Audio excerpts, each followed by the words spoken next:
Price the Lord, ஹல்லேலூயா. கிறிஸ்துவுக்குள் பிரியமானவர்களே, இந்த அருமையான காலை வேளையிலும் தேவ சமூகத்துக்கு வந்தவங்க ஒவ்வொருவரையும் இயேசுவின் இணையற்ற நாமத்தினாலே அன்பின் வாழ்த்துக்கள். இந்த நாளிலும் பிரசங்கி 12ஆம் அதிகாரம் 13ஆம் வசனத்தை அடியேன் வாசிக்கிறேன். காரியத்தின் கடைத்தொகையை கேட்போமாக, தேவனுக்கு பயந்து அவர் கற்பனை கைக்கொள், எல்லா மனுஷர் மேலும் விழுந்த கடமை இதுவே. ஆமேன், ஹல்லேலூயா. நம்முடைய கடமை இன்னதென்று ஆண்டவர் பேசுகிறார். பாருங்க, என்ன கடமை? 2 காரியம். 1, தேவனுக்கு பயந்து நடக்கணும். 2வது, அவருடைய கற்பனைகளை கை கொள்ளணும். ஹல்லேலூயா. இது ஒவ்வொரு பிள்ளைகள் மீது விழுந்த கடமை. சோ ஒரு மனுஷன் இந்த பூமியில பிறந்து மரிக்கிற வரைக்கும் ஒரு காரியம் நிறைவேறணும். என்னன்னா, கடவுளுக்கு பயந்து அவர் சொல்லுகிற விதன்படி கற்பனைகளை நாம் கை கொள்ளணும். ஹல்லேலூயா. ஆனா இந்த காலகட்டத்துல, இப்ப இருக்கிற காலகட்டத்துல யாருக்கும் பயம் என்பதே இல்ல. தெய்வ பயமும் இல்ல, பெரியவங்க பயமும் இல்ல, மற்றவர்களை நம்ம மதிக்கணும்ன்ற எண்ணமும் இல்லாம போச்சு.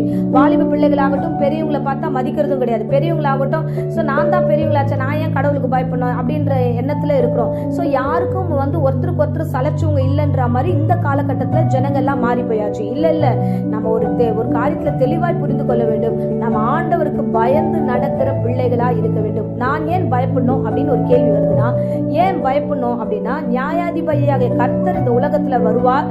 வந்து ஆண்டவர் உங்களை எல்லாம் கொண்டு போறப்போ நம்ம ஆண்டவருக்கு முன்பதாக நம்ம நிற்கிற பிள்ளைகளா இருக்கிறோம். ஆண்டவருக்கு சாட்சி உள்ள பிள்ளைகளா நிற்க போகிறோம். ஆண்டவர் பரலோகம் நரகம்ன்ற 2 காரியத்துக்கு நடுவுல ஆண்டவர் நிற்பார். ஜட்ஜா அவர் நிற்பார். சோ அவர் முன்னாடி நம்ம கை கட்டி நின்னுதான் ஆகணும். இதுதான் காரியத்தின் கடைத்தொகை.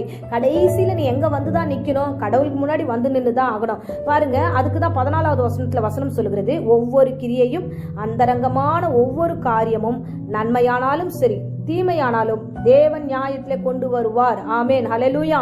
நீங்க ஏன் பயப்படணும்னா, நீங்க நல்லது செஞ்சாலும் ஆண்டவர் கொண்டு வந்து நிக்கணும். சோ நீங்க கெட்டது செஞ்சாலும் நீ தேவ சமூகத்துல வந்து நின்னுதான் ஆகணும். தேவன் நியாயம் விசாரிப்பார். ஆமேன். ஆகையால நீங்கள் எல்லா பயத்தோடு பயந்துதான் ஆகணும். சோ நன்மை செய்யும் பொழுது உங்களுக்கு ஏற்ற புகழ்ச்சியும் உங்களுக்கு ஏற்ற கிரீடமும் உண்டு. அதே தீமை செய்தவர்களா இருந்தா அதற்கான தண்டனையும் உண்டு என்பதை கர்த்தர் உங்களுக்கு வெளிப்படுத்துகிறார். ஹல்லேலூயா. அன்பு பிள்ளைகளே, தேவ பிரசங்கத்துக்கு கேட்க வந்திருக்கிறவர்களே, தேவனுடைய பிரசன்னத்துக்குள்ளாய் கடந்தவர்களே, ஒன்றை தெளிவாய் புரிந்து கொள்ளுங்க. நீங்கள் தேவ சமூகத்தில் எப்படி இருக்கணும்? நீங்க மாத்திரம் இல்ல, பிரசங்கிக்கிற அடியனும் சரி, ஒவ்வொருவரும் தேவனுக்கு பயந்து நடக்கிற பிள்ளைகளா இருக்க வேண்டும். ஹல்லேலூயா. நியாயாதிபதி வரப்போகிறார். அவர் நியாயம் தீர்க்க வரப்போகிறார். அவருக்கு முன்பதாக நாம எல்லோரும் அவருக்கு பயந்து நடுங்க வேண்டும். அவருக்கு பயந்து அவருடைய சமூகத்துல நம்மை நாமே தாழ்த்த வேண்டும். நம்மை அர்ப்பணிக்கும் பொழுது ஆண்டவர் நிச்சயமாய் நம்மை உயர்த்துவார், நம்மை பாதுகாப்பார், நம்மை ஆசீர்வதிப்பார். ஆமென், ஹல்லேலூயா.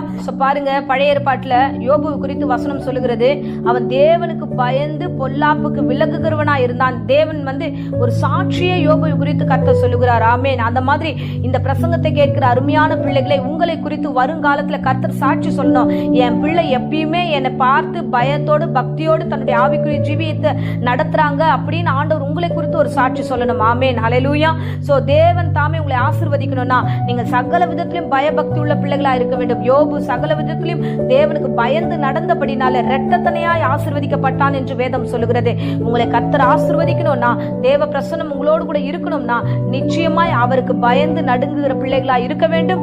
நன்மையும் தீமையும் ஆண்டவர் நியாயத்துல கொண்டு வருவார் என்ற ஞாபகத்துல நீங்கள் சகல விதத்திலும் கீழ்ப்படிதலோடு நடந்து கொள்ளுங்க. கர்த்தர் உங்களை ஆசீர்வதித்து நடத்துவார். ஆமென்.